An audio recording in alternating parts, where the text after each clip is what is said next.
Thanks for watching the assembly process of the Rolling Ball Escapement. I built this based on a fascinating design by JB Creative. Now let me explain more about how this intriguing seesaw mechanism actually works.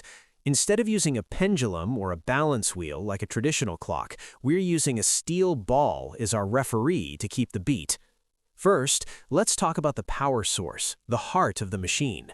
All movement starts from the mainspring located behind the left gear. The tension of this spring creates constant torque, always pushing the gear system to rotate.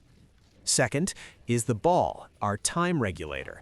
This is the clever part. To prevent the gears from spinning out of control and dumping all the energy at once, we need a regulator. That's where these two pawls on either side come in. Third, the operating cycle, or how it counts the beat. When the tray tilts, the ball begins its journey from one end to the other. The time it takes the ball to travel that distance represents one beat of the clock. As the ball reaches its destination, its weight triggers a lever or shifts the center of gravity, causing the tray to flip back. At that exact moment, the escapement unlocks, allowing the gears to move one step. It then locks instantly, and the ball starts a new journey in the opposite direction. Fourth, the drive system. You can see the two large gears at the top are connected to the tray by linkages. As the gears rotate, they push these arms to control the tray's tilt angle in a rhythmic motion. I usually run a series of tests before mounting everything to the wall to ensure it is functioning correctly. I used a mounting jig to precisely position the screws and a spirit level to ensure the surface is perfectly flat.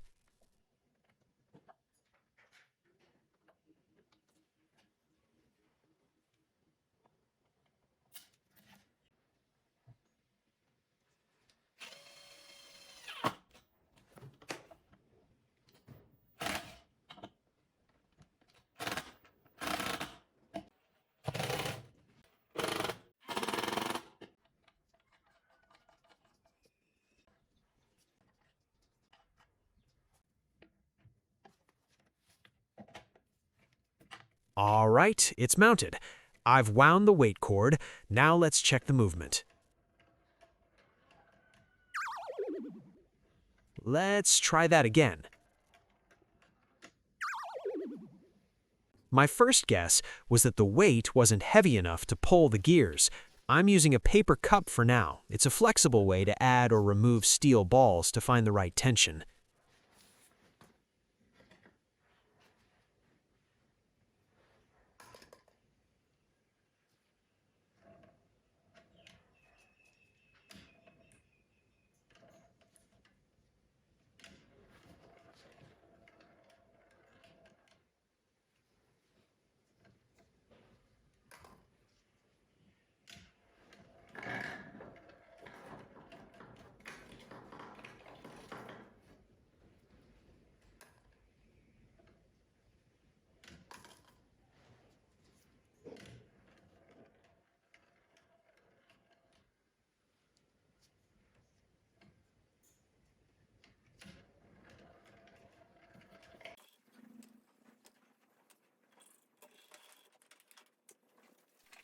It seems the weight wasn't the issue after all. We will have to look into this further, but that will be a task for another day. It is getting very late, and if I don't leave the workshop to go home now, my wife is going to be very upset with me. A brand new day. I have 3D printed a dedicated weight. With this design, I can easily add or remove beads to change the weight while keeping it aesthetic and functional. The good news is, I found the cause of the problem. The two ends of the tray weren't perfectly balanced. I experimented with various things I had around the house, and luckily, a cute little bunny figurine and a paperclip helped the tray reach perfect balance. Yes, it's actually working. I can't hide how happy I am to see this, but of course I won't leave it like this. The paperclip would ruin the design. I'm using a precision scale to weigh the bunny and the clip, then I'll design two models with nearly the same weight.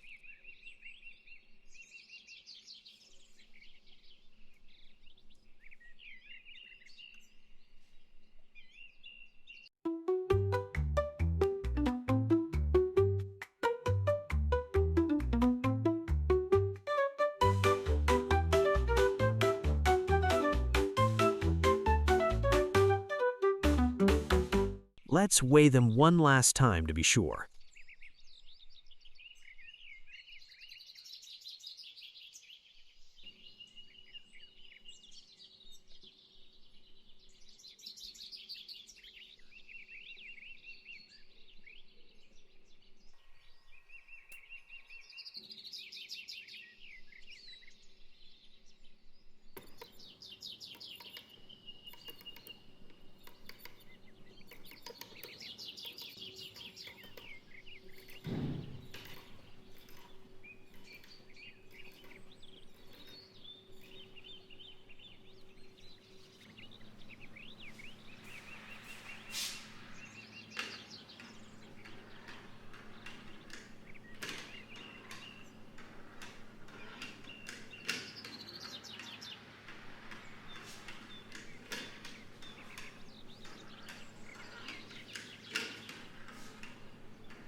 Thank you for following this video. I always strive to be as transparent as possible about the process behind my work.